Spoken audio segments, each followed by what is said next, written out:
So I did give them 4 questions in advance so that they could kind of see what they were going to be. Some people need a little more time to think about theirs than being right off. You know, everybody's lives are kind of crazy busy, so it helps when you have a crazy busy life. So Janelle, I'm going to give this mic to you. You get to start. Oh, goody. So the first question, you guys can hear me, right? Yes. I can project. Approximately when did you realize you were hearing God's voice? And in what ways does he speak through you or to you? How does he speak to you? When did you start and how does he speak to you? So, I think it's kind of interesting because when you're a young child, I think that you already know that you hear God's voice, and then there's somewhere in the middle that you forgot that you already knew how to do that, and then you remember when you get older, right? Like down his alley. Right. So I knew God's voice at a very young age. I used to hang out with him in my closet. I grew up with all boys. I was the only girl for a very long time, not only in my neighborhood, but in my family. And so any type of escapism was amazing for me. And so my dad had built up this little closet organizer so that I would keep things organized. I didn't do it, but I used it as a ladder to sit at the top of my closet. And I'd have conversations with God and read up there. So now that I'm older and I've cultivated more a deeper relationship with him, I hear God in many different ways. God speaks through my dreams, he speaks through other people, he speaks through circumstances.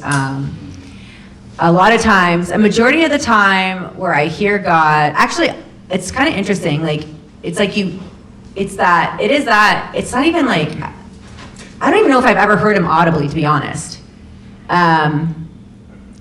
But I know he's talking to me. Like, I just know what he's saying. And sometimes people think that those are their thoughts, but honestly, like, I'm not that smart, so.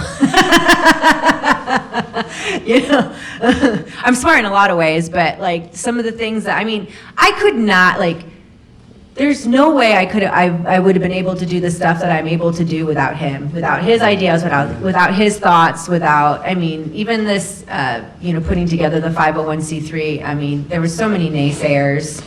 And I just followed what I thought he was telling me to do, and it was the best thing ever. Like, he just gives great advice, right. And you just know. It's like a knowing. It's like, as long as you, I think it's really hard to hear God's voice if you don't like yourself. Mm-hmm. Because you think that voice is you, and you're not going to listen to it because you don't like yourself. So for me, I think, yeah, is that good? Yeah. Sure. So and then also, like, if you, like, a lot of times, like, when you're asking the Lord for words, and he'll give you pictures and stuff like that. So imagination, he uses my imagination also. Okay. Good. Yay! Yay. Same question. That's all? Same question. So, right on track with Danelle. When I was a very young child, I knew that I was hearing things. But it wasn't until actually I started going to the generals and the hub that I realized and received the discernment of it, because I had mentors that were telling me, or explaining to me how the Holy Spirit worked. And I had been raised in so many churches that it was never explained, the Holy Spirit, Jesus, God, the whole relationship that you can have. And when I started to learn all that, it was like just this tidal wave of like, wow, that's God talking to me. And so I started, realizing that the pictures I was getting, or if I was hearing something over and over in my head, like, okay, and I would start asking, okay, God, is that really you? Because some of the things that I was getting asked to do, like go speak to like there was an example of a kid at a gas station I was supposed to go speak with, and he was working in the bay, and I had to ask, is this really you? Is this really you? Because this sounds just totally quirky to me. And I had to just follow what he was trying to tell me to do. And that's happened to me many times, where he's told me, just go talk to that person. like in a grocery store, I mean, at the ATM, like at all kinds of different places, just the strangest places. So it really was, like, I haven't been able to, wouldn't have been able to develop that gift if I hadn't actually met.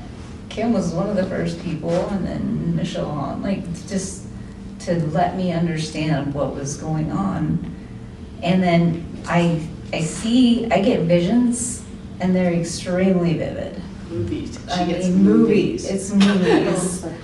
And I have dreams, yeah. I get dreams that are extremely vivid. I can wake up and feel like it's so real, and I can, if I want to keep seeing that, I can put myself back to sleep and continue it.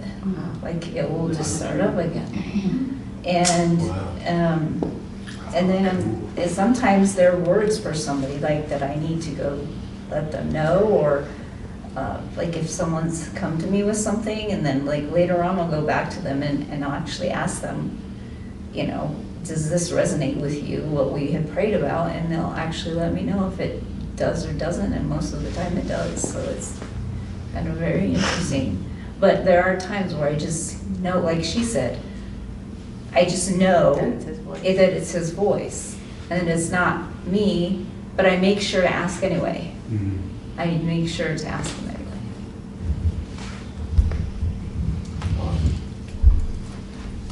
So to keep it a theme is as a child, which I think speaks to childlike faith, right? Because I think everyone as a child has a moment with the Lord. Agreed. Good point. And so I've always had conversations with the Lord, similar to my sister. And so that's how kind of like hearing his voice and ebb and flow like that. As I became older, I noticed actually, and it's still kind of difficult for me to this day, is to just pray without hearing. If, like a lot of times, like even when we first started home group before this, was when I was at home church, I couldn't just pray words because it just didn't feel comfortable to me. The second God would highlight something, the second God would give me a word, I could speak it. And I spoke with much more confidence than if I was to just say something. So that's kind of where, that's how I knew God was talking to me, because the confidence I would have after the revelation from him. Love it. And then confirmation is the prophetic team that we have, that we do every Thursday. When you have 6 different people see and say the exact same thing in 6 different ways Yeah. to the same person. Yeah. So I don't know if you guys know how we do this, but it's amazing. It's fantastic. We don't say what we get. We'll pray, get a word. We don't tell each other anything. And then we hand around a phone and record what we got. And it is just a blast, because almost every time there's a theme that's just ebb and flows to it. It's a lot of fun. How he speaks to me, let's see, many ways. A lot of funny ways too. He is funny. Yeah, movies. Right? So God will highlight to me sometimes in the natural Yeah. things that I see. Whether it could just be like when we're getting ready to pray, someone will just say a word, and God will go, "That's it. That word is the person that someone needs to hear," and then he'll elaborate on what that means. It could be, you know, a funny movie I saw. It could be an experience that I had when I was a child. You know, how that made me feel is what somebody else needs to hear. I don't get as many dreams, which would be fun. Start asking. Yeah, I've had a few, just not as many. Seriously, if you start asking, you'll get. Yeah, can you guys? So, when did I know God spoke Actually, when did you realize you were hearing God's Okay. voice? So, I think like you said, you kind of know when you're younger, and I didn't, I was raised in a not spirit-filled Christian home. It was Christian, but the spirit didn't move until I would say about 6th grade. And then, so I think probably in like junior high or high school is when I realized that God spoke to me and spoke to everyone, and I could hear his voice. Kind of as everyone has said, I haven't ever audibly heard his voice, which for me actually is a struggle because it sounds like my own thoughts. And so then you have to practice that discernment of whether or not it's your own thoughts or it's his. And so I still sometimes struggle with that, and it's just my own trusting that what I am hearing is, or in my mind is what he wants to say. But that's like you said, it's in your thoughts. That's how he speaks, and then also through pictures, through other people, through also sometimes like when I go up to pray for someone, I can just feel their emotion. And that's a big one, just that empathy. And I think that's it. And you're feeling them right now. So keep back on that. I was Can gonna, I ask a question? Sure. I'm curious. I'm just taking a guess here, but it seems like girls, ladies, get more dreams than guys do. Just an observation. There's No, three no, women and I'm one not- man. I'm not even talking Oh, about I that. thought you were talking about. I'm in general, do you know? No, there a I think Mike generality? dreams more than I do. Okay. Don't you think so? Yeah, he gets up in the Really? morning, yeah. I literally have to ask. There'll just be times where I'm just like, I'll be like, wow, I've been dreamt a really long time. And I'll be like, I'm ready for a dream, hello. And then I'll get one. Yeah. But when it comes to talking to the Lord, like you just talk to him like, hey, da da da da da. And then that thought will, it will go through your head and he's talking back to you. You just have a conversation. So that way you can trust that, like, hey, I'm talking to you. We're having a conversation. I'm specifically thinking of women and men. No, I know, but I was just adding on to, like, Yeah. if you're specifically having a conversation, he'll say something back. I don't remember my dreams other very rarely. Yeah, I just think- Get some like movies too. Yeah, I think it's just the individuals are different. When I have dreams that are really important, I remember them like, I can still remember them today. But I'd be jealous because you get an intermission too. Yeah, yeah, she's a seer. She's a Okay, you ready? Okay, Jessica. Of course. Okay, of course Jesus is in you, and he operates all the gifts, you have them all.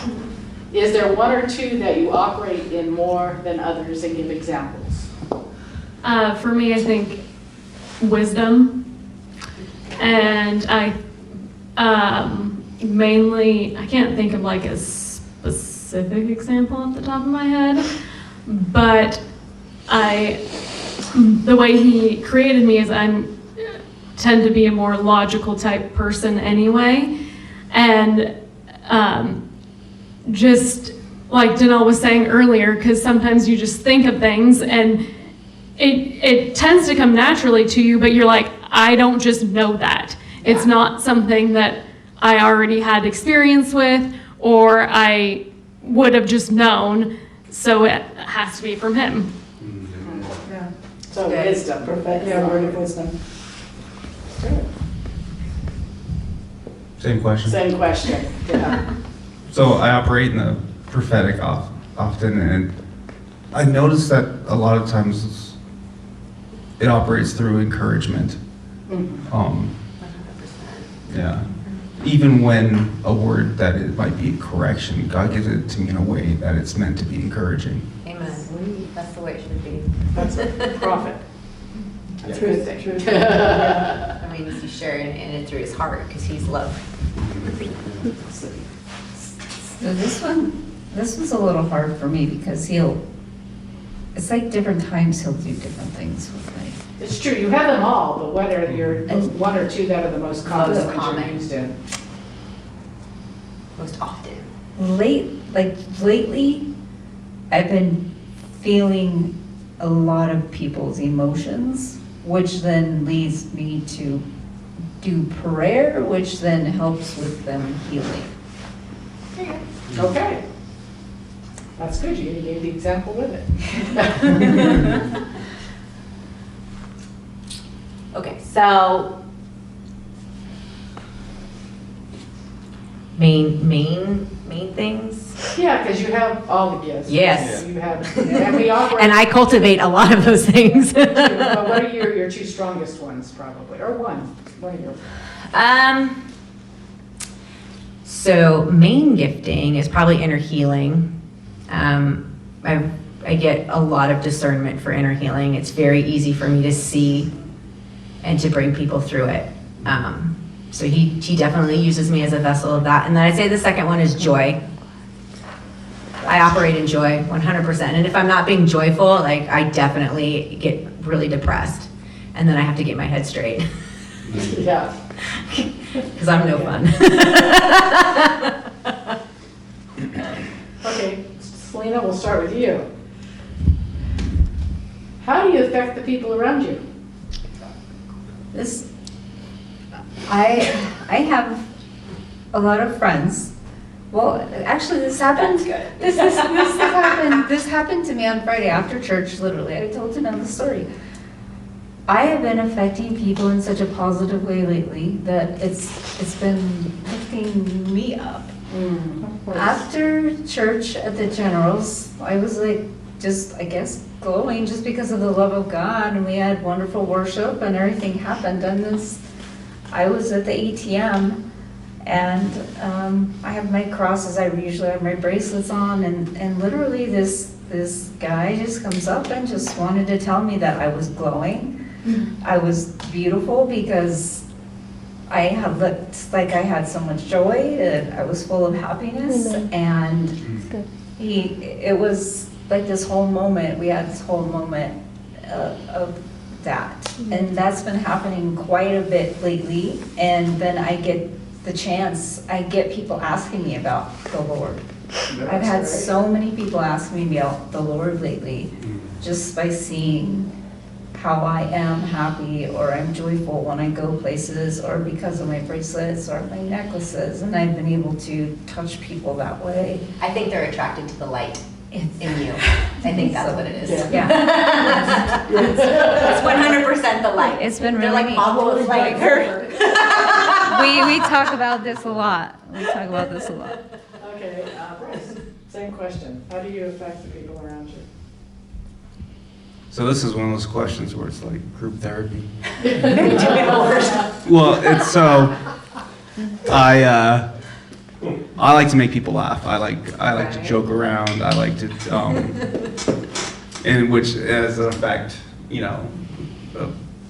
very positive and joyful, but because it's what I'm supposed to be. But you can also do the polar opposite, right? And so sometimes I have that effect on people, which is what God's constantly working on me all the time, is to change the mindset, Good. right? And when you change that mindset, you change the way you affect people around you. Good.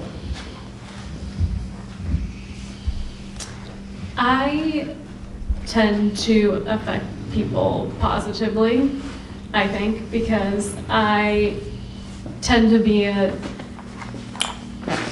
look at the situation or situations,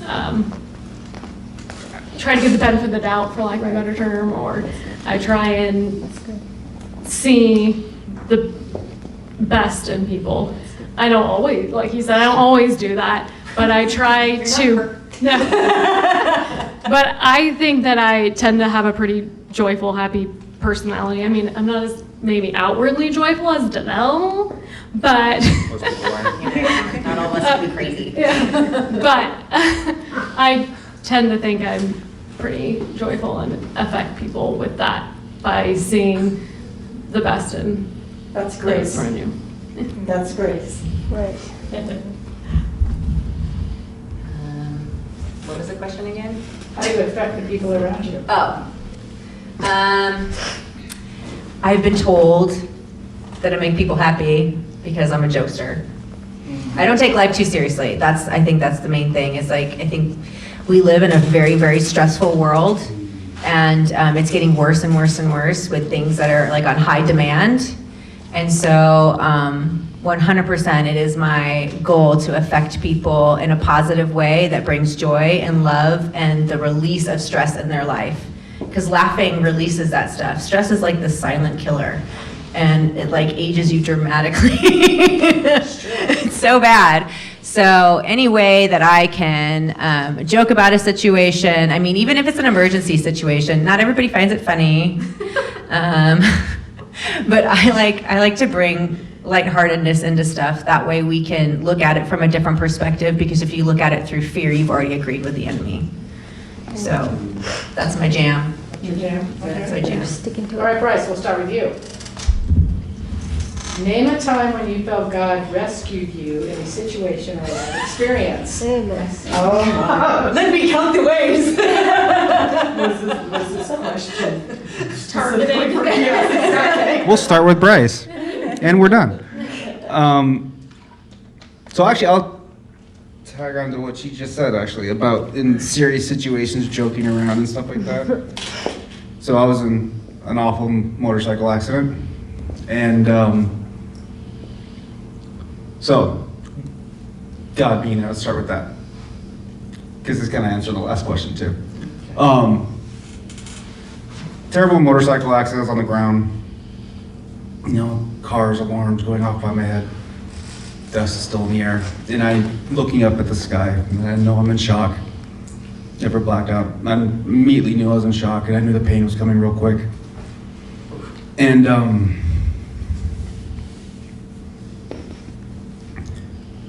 I don't know why, like, I could hear people around me. I had a huge cut on my knee. This is my good knee. A huge cut on this knee, and it was just like my knee was exposed, and I just hear people, oh, his leg's broken. I had a coworker there because I was on my way to work who stopped. And she thought I was dead, but nobody came up to me.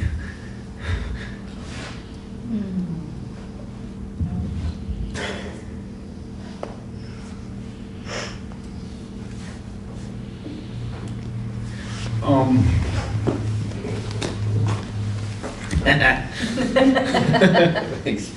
And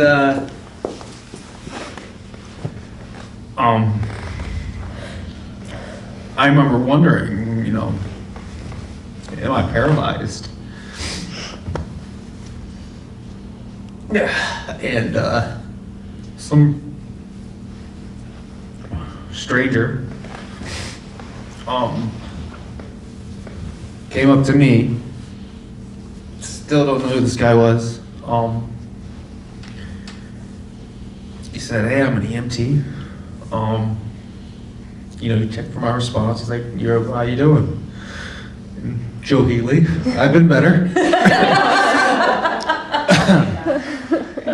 You know, and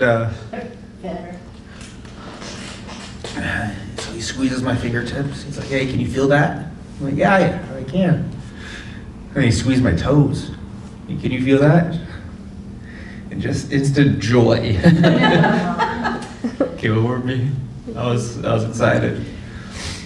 In that moment, you know, that was Jesus that showed up there that day. Right. And probably my worst hour still brought me joy. And then the pain rolled in. And even in the ambulance, which happened to be somebody, the driver was somebody I used to go to church with. Just cracking jokes the whole way to the hospital. So that goes to, I guess, how you affect people around you. Many times in the hospital, just joke around with the nurses. But I really do have lots of stories. That wasn't the story I was going to tell because I've mentioned it so many times. I went to Iraq, and God was with me every single second. I can sit here for an hour at least and tell you how many times I should have died. So I'll just tell you the first time. Second time, sorry. Yeah, I was gonna say. First time was. No, the first time in Iraq. Okay. Yeah. We just got to this, we took over a police station in the city of Bakuba. And we were setting up a different posts for protection around the area. So we're doing sandbags. All of a sudden, a large explosion about, probably about 30 feet from us, just like in the middle of the air. Like, didn't hit anything, boom! And looking at each other, like, what the heck was that? Turned out was someone shot an RPG, a rocket propelled grenade, at us. Apparently, when they reach their max trajectory, as far as they will go, they just explode. So luckily, they were 30 feet too far that way. So that's just one of many stories of how the Lord just, his angels. That's why I have a tattoo of a warrior angel on my back that's got scars, because he got his work cut out for him. The protection I've had from me accidentally making the wrong turn on a convoy and it exploded up on armored vehicles instead of mine that wasn't armored. I got so many stories just from that, from when I was a child, which I don't remember. I was supposed to die from day one. The Lord has. No, the enemy was trying to kill you from day one. Live Yeah. from day one. I've been attacked from day one. You've been rescued since day one. So, I got a lot of those. Who's next? Let's do Jessica. So, mine aren't like his, where I'm the one who's my life is in jeopardy. However, I will say that one of the things, when Bryce was in Iraq, which was also the first year of our marriage, and, it was the beginning of the war, so there weren't things like you could call on your cell phone and talk and catch up, and you couldn't, email all the time. If you could email, that was great. You had to write letters. So all that to say that during this whole time where he was almost dying in Iraq, I was at home in perfect peace by the grace of God. Right. Because, of course, as you just heard, there were many times that he could have died, and I don't ever recall really worrying for his safety or worrying that he was going to come home, because he gave me peace. And I think a lot of my situations are more along those lines. I haven't ever really been in any kind of life-threatening specific rescues, which I know that's not the specific question, but It could be a life experience. yeah, I think that that's a time when a lot of people would ask me, oh, how are you doing? Because granted, that's what you would think, when your husband is at war, how are you doing? And I was in peace. And that was by the grace of God. You were young. I was young, I was 18, or maybe 19 when you finally went to Iraq. 19. Yeah, so. All right, so I'll give it to Danelle first, I'm not coming to you. I repeat you, please. Name a time when you felt God rescued you in a situation or life experience.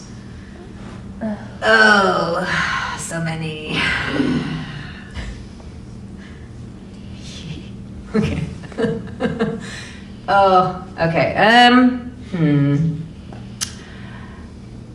Well, I mean, there's two that come to mind, like, right away, which are more or less like rescues, because I was an idiot. I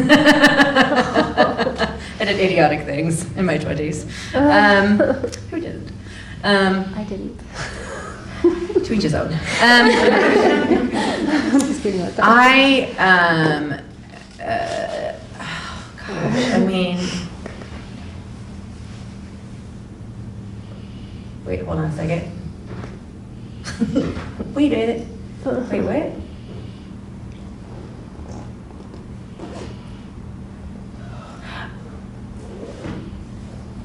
I mean, okay. I'm gonna start with the more spiritual ones, because I think that's really cool. So there's one that was really significant where God basically put me in, I was in a straight up vision and I had no idea that that's what was going on. I don't even know what to describe it as, but I was in my 20s, I was hanging out with a bunch of backslidden Christians, and we all came out of the vineyard. And we were having a party. And I remember I was at my friend's house and I was sleeping on the couch, and then I had felt this pressure on my chest with like literally had hot breath like breathe across my face, and like I remember because my hair like blew, and I was like, this is really creepy and gross. And when I opened my eyes, nobody was there, but it was really, really dark and I couldn't see. And I was just in the house, like I don't know, and I didn't understand like why I couldn't see out the windows. And the interesting thing was that, I mean, it was like pitch black. Like it was even hard to like see my hand. And so I thought it was like in the middle of the night. Like I thought it was like, I just like woke up in the middle of the night and I just thought like maybe I had a bad dream. But I could feel this hot breath like coming at me and I was getting like freaked out. So I decided, I couldn't see anything, so I decided to crawl down the hallway to my friend's room because I was like, I just don't feel safe out in this living room anymore. I don't know what's going on, but there's something living here that doesn't like me. And what was interesting is the only light that I could see in the house was coming from underneath my friend's bedroom door, so that's pretty much why I crawled to the light. I crawled to the light, and when I opened up his door, it was completely bright outside, so I have no idea why, other than the house was completely pitch black and I couldn't see. I'm just gonna chalk it up to a Paul moment. And that's just what it was. And I opened the door and I was like freaked out a little bit, and my friend's like, what's wrong? And I was like, nothing. Can I stay in here with you? And he was like, yeah, sure, fine, you know. And I mean, I've known this guy since our parents met in Lamaze class. We were like brother and sister. And I remember I laid in the bed and I heard God say to me, if you want to play in the dark, I'll leave you in the dark. And he actually told me he'd spit me out. He told me he was going to spit me out and he'd leave me in the dark. But in this place, he was saying, this is where my light is. You'll be warm and you'll be safe. So that was a huge moment for me. I realized that I needed to change some things in my life because I definitely didn't want to play in that place. But yeah, it was a very interesting experience for me. And I think what's kind of cool, because I want to share the second one because I feel like people probably have had moments like this in their life, and I think they're very significant. So, after that, I started, getting involved in church and praying again and really starting to cultivate my relationship with the Lord. And probably not too long after that, my aunt said to me, oh, well, we want you to come and there's this conference and we want you to prophesy over people. And I was like, I haven't prophesied in years. That's not going to happen.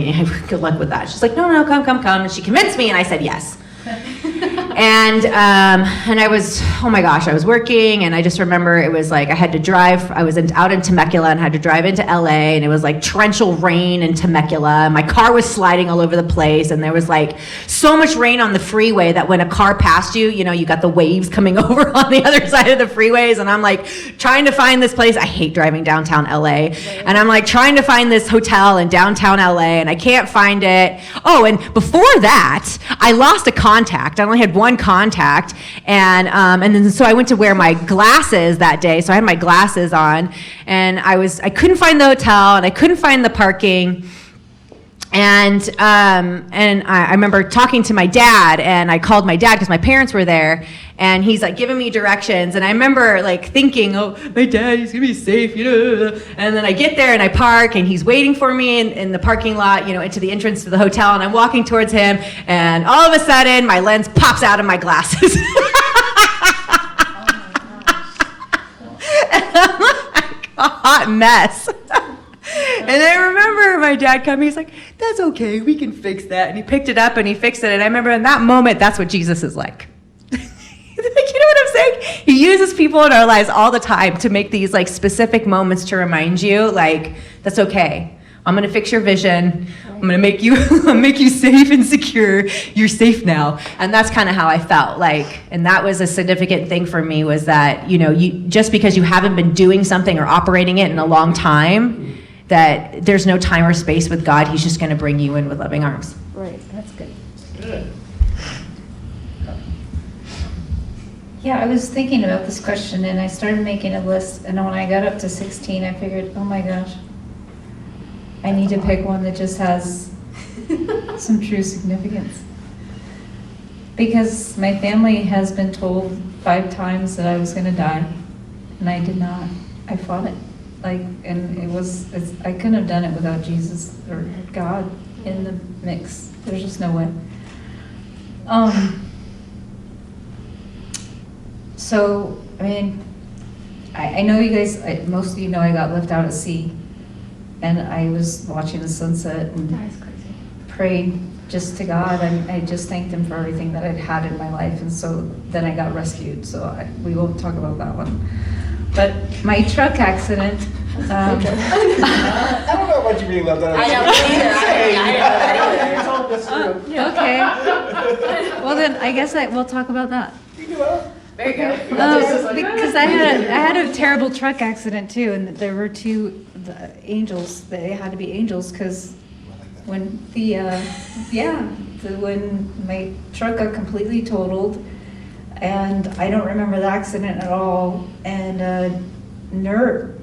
this off-duty fireman was holding my neck because my truck, a palm tree fell on my truck. I hit a eucalyptus tree and I sheared off the whole right side of my truck, and it shut down the 101 freeway. The entire truck was just done. And the only space in the truck was this tiny space that I was fitting in. The dash was all the way up to me, everything. And I just heard this voice of this man telling me he was an off-duty firefighter, and his wife was a nurse, and she was on the phone calling EMS. And that I was gonna be okay. And I kept asking, did anybody get hurt? Did anyone else get hurt? And he kept telling me, don't worry about it. We're with you. Just stay still. And I just listened to his voice, and he was so calming and soothing. But when they started to extract me, I was going in and out, and it took them an hour and a half to get me out of the truck. And when they did, I did not have a single scratch, no broken bone. I had nothing at all. Every single window in the truck had been shattered. And they had to come or bring the bulldozers and everything to cut the trees off, to cut the palm tree off the freeway. The 101 had been shut down for 2.5 hours, everything. And I just had to stay one night in the hospital for observation for a concussion. When they tried to find out, I kept saying, well, there was the off-duty firefighter and the nurse. The off-duty, they would have known what happened, because I literally went across all lanes of traffic And the only witness that stayed was a fuel tanker truck driver, because I almost hit his fuel tanker truck and I missed it by 1 inch. And he said I got cut off by another car and missed every other car. And that's why I went off the freeway, because I got cut off and I missed every other car, including his fuel tanker truck, to avoid hurting anybody else. And when EMS arrived, they said there was no nurse or off-duty firefighter. Yeah, just like your EMT.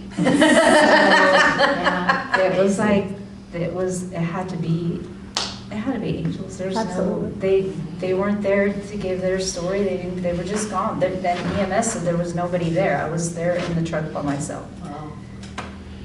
So. It's EMAs, emergency medical angels. That's good. Great job, guys. Great job. The best thing that I've ever learned is learning the fruit of the Spirit. That's changed my life. Right. Yep. I mean, 100% has changed my life. Understanding the fruit of the Spirit and cultivating it and activating it in your life in every single circumstance Right. changed my life. Absolutely. Changed my life. And what's great about it is that when you sow into that, it sows back into your life as blessings and favor, honor, all that stuff. Like today, I practice patience because I've been really annoyed about stuff, and I literally went into my room and I was like, I'm practicing patience. And my favorite, I mean, I think everybody should listen to it, which is Graham Cook's Cultivating the Fruit of the Spirit, because he just explains it in a way that you can operate it in everyday life.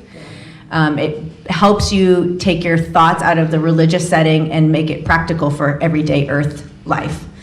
And I just sat there and I listened to the fruit of the Spirit, and immediately I was like, this is just a situation to set me up for better things. Right.